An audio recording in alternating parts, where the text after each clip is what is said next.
Bonjour mes amis. L'embolie pulmonaire est une maladie très sérieuse qui peut être fatale si elle n'est pas prise en charge rapidement. En effet, la fréquence de l'embolie pulmonaire est estimée à 100 000 cas par an en France, dont 10 à 20 000 cas mortels, malgré d'importants progrès réalisés, notamment au niveau de la prévention et de la prise en charge, selon la Société française de cardiologie. L'embolie pulmonaire signifie qu'un caillot circulant dans le sang va bloquer l'artère ou une branche d'artère pulmonaire. Quelles en sont les causes, les signes, comment diagnostiquer? C'est ce que nous allons voir au cours de cette émission. Si ce n'est pas encore fait, merci de vous abonner et partager et surtout aimer la vidéo. Une embolie pulmonaire est une obstruction brutale, partielle ou totale de l'artère pulmonaire ou d'une de ses branches par un embole, qui est un caillot sanguin qui s'est formé dans une veine profonde de la jambe en circulation. Autrement dit, l'embolie pulmonaire correspond à la migration de l'embole ou thrombus formé dans la grande majorité des cas dans les veines de membres inférieurs, on parle, rappelez-vous, de phlébite, vers la circulation artérielle pulmonaire où il se retrouve piégé ou coincé, ce qui provoque des dommages au niveau du poumon atteint et la partie lésée ne peut plus fournir d'oxygène à l'organisme.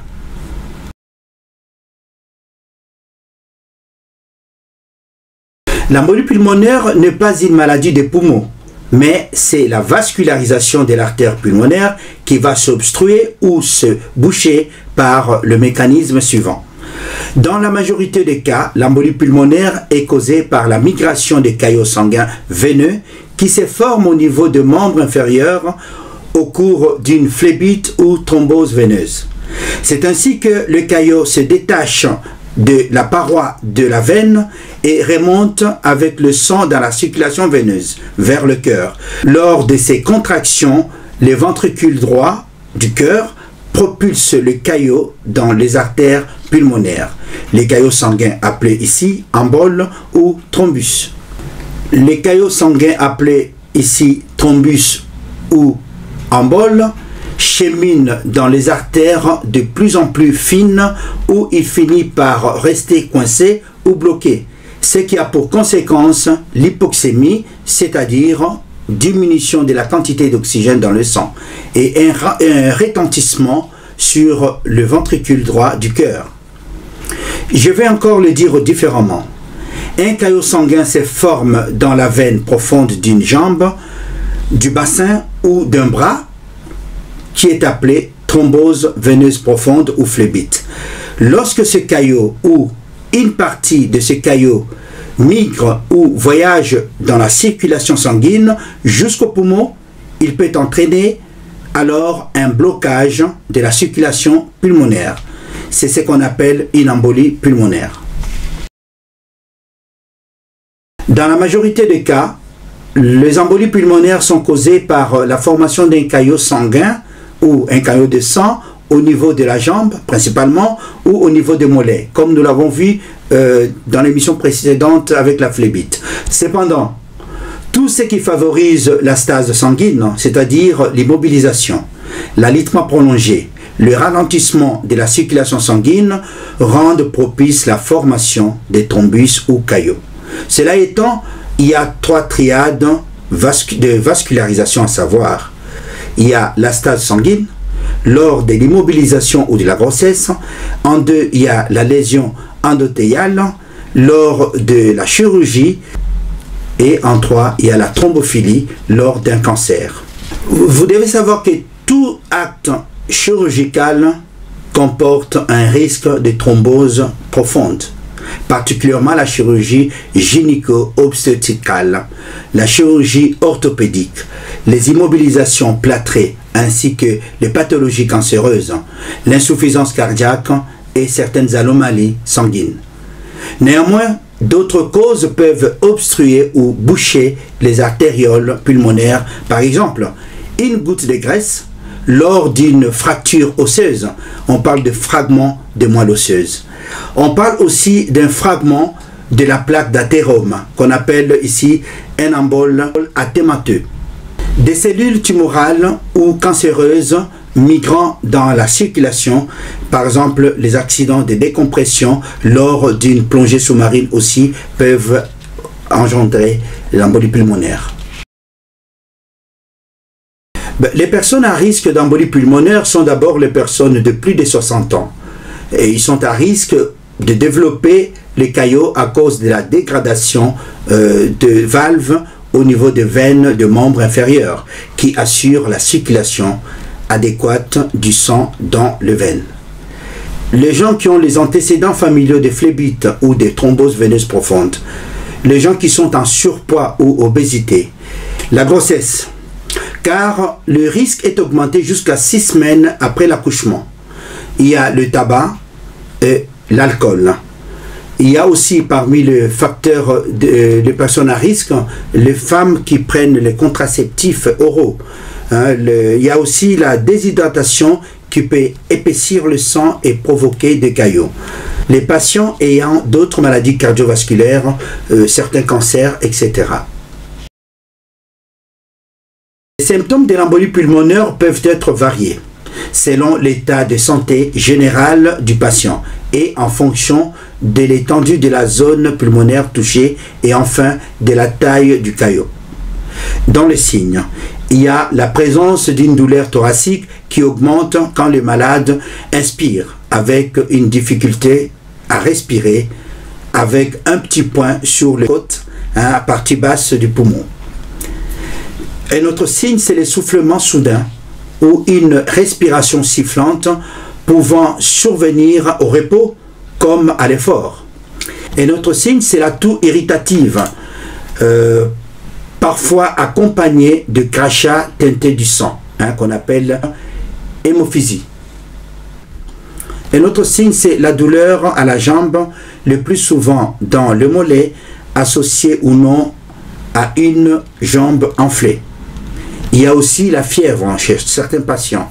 Il y a une angoisse ou une forte transpiration. Le patient a une sensation de se noyer. Un autre signe, c'est un pouls qui est faible. Un pouls faible, irrégulier ou très rapide. On parle alors de l'augmentation du rythme cardiaque ou du tachycardie. Un autre signe, c'est l'étourdissement, le vertige ou une syncope, perte de connaissance. Devant ces signes, n'hésitez pas à appeler les urgences médicales. Pour la France, c'est le SAMU, le numéro c'est le 15. Pour l'Europe, c'est le numéro 112. Et si vous êtes en dehors de l'Europe, appelez les urgences ou allez directement à l'hôpital. La prise en charge ainsi que le diagnostic a beaucoup évolué ces dernières années.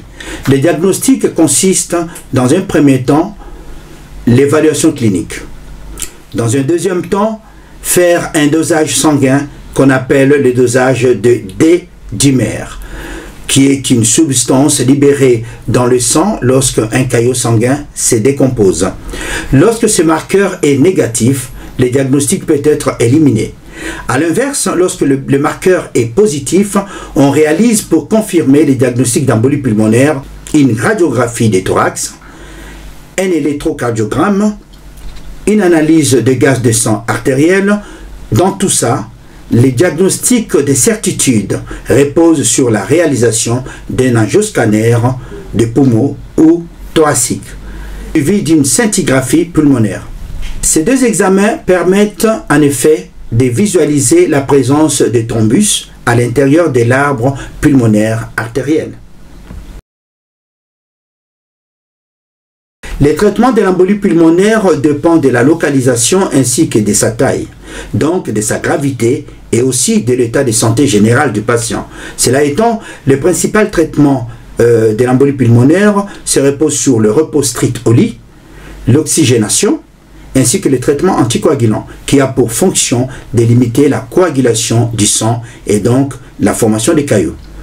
Et enfin, de prévenir la formation de nouveaux caillots. Les anticoagulants, ici l'héparine, agit rapidement et est administré sous forme d'injection d'abord et se prend ensuite sous forme de comprimés. Le médicament favorise la dissolution des caillots et empêche la formation de nouveaux caillots. Il existe aussi d'autres traitements tels que les thrombolytiques qui peuvent accélérer la dissolution des caillots. Ces médicaments sont réservés à des situations d'urgence lorsque la vie du patient est en danger. Et enfin, il y a des traitements chirurgicaux, il y a l'élimination des caillots, il y a l'instillation d'un filtre de veine cave, il y a l'embolectomie qui consiste à extraire le caillot de l'artère pulmonaire en cas d'échec d'autres traitements. L'embolie pulmonaire est une complication de la phlébite, comme nous l'avons vu. La phlébite qui est une inflammation d'une veine par un caillot sanguin.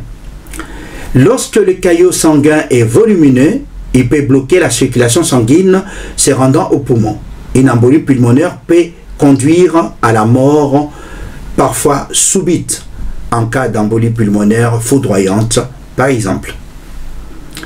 Autre complication, ce sont les récidives. En absence de traitement ou sous-traitement insuffisant, certains patients présentent la récidive d'embolie pulmonaire. Il y a aussi parmi les complications le cœur pulmonaire chronique. Il s'agit là d'une insuffisance ventriculaire droite, des constitutions progressives dans les semaines ou mois qui suivent l'embolie pulmonaire. La prévention de l'embolie pulmonaire commence par la prévention de la thrombose veineuse profonde, donc de la phlébite. De ce fait, la prévention repose sur le port de bas de contention adapté. Si vous souffrez de varices, demandez à votre médecin une prescription ou faites-vous prescrire une paire de bas de contention. En effet, le bas de contention permettent d'améliorer la circulation sanguine dans le membre inférieur, ainsi réduire le risque de formation des caillots sanguins. Deuxième conseil, évitez l'inactivité prolongée, ce qui peut favoriser la formation des caillots sanguins dans les jambes. Marchez un peu chaque jour, plus ou moins 30 minutes. Lorsque vous devez rester assis ou étendu durant de longues périodes, faites des exercices sur place. Par exemple, étirez, fléchissez et faites des cercles avec votre cheville. Appuyez sur le pointe de pied contre une surface rigide. Pointez les orteils afin de faciliter les retours veineux. Lors d'un trajet long, en voiture ou en avion, levez-vous toutes les 2 heures, marchez et buvez de l'eau. Évitez de croiser les jambes, arrêtez le tabac, arrêtez l'alcool, car surtout le fait de fumer augmente le risque de développer des caillots sanguins. L'arrêt de la contraception hormonale ou le traitement hormonal de la ménopause est conseillé. Luttez contre le surpoids ou l'obésité. L'embolie pulmonaire peut toucher tout le monde, y compris les personnes en bonne santé. En cas de symptômes d'embolie pulmonaire évoqués, téléphonez immédiatement au service d'urgence, le 15 pour la France ou 112 service d'urgence européen, appel gratuit depuis le téléphone fixe ou téléphone mobile, même bloqué ou sans crédit. Si vous êtes hors Europe, rendez-vous directement à l'hôpital afin d'éviter des complications graves, car il est possible de contracter une embolie pulmonaire sans développer des signes cliniques. Cependant, prise tôt, cette maladie évolue dans la majorité des cas vers la guérison. Je termine cette émission par le conseil de ma mère qui me disait en tétéla que papa d'embakin de kamanyamase.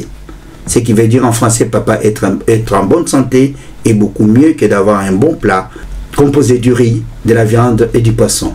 Je vous remercie.